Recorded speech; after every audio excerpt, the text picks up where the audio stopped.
Hi guys, this is Simeon from Swedish Homestead, together with my brother Tim, who is the arborist and lumberjack.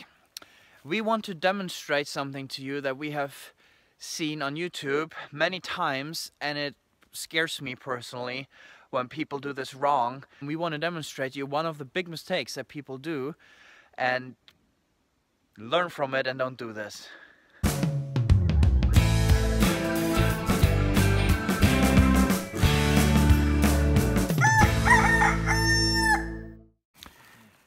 Okay, so here we are at a tree that was blown over and it broke by a windstorm, and you see that we have to cut down these last remaining meters here, and we want to demonstrate for you something that I've seen many people do wrong, but there are times where we actually do it differently. So we're gonna do a plunge cut felling here.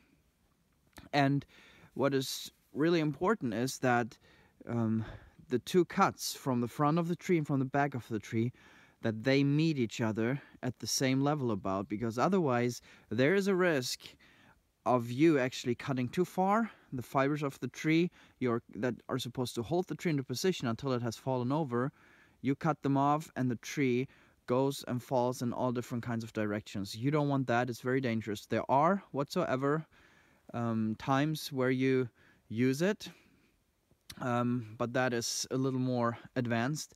We just want to demonstrate you now. My brother is going to demonstrate to you how we think is one of the safest standard ways of doing this.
Okay, so as you can see here now, these two cuts, the one from the front and the one from the back, are not at the same level, which brings a high risk of you going too high. And then you see this has nothing to hold anymore. So right now we are able to do this because this is just a 2.5 meter tall tree stump.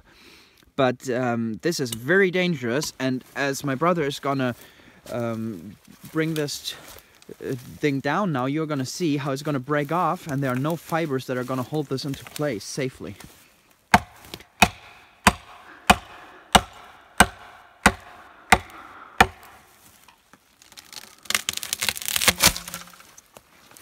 So here you can see, and this is something I've seen on many YouTube videos, barely anything was holding this tree into place. Just because this cut was made higher, you couldn't really see how thick this was, and he made it too far, and this just broke off. It didn't guide the tree as it was falling down.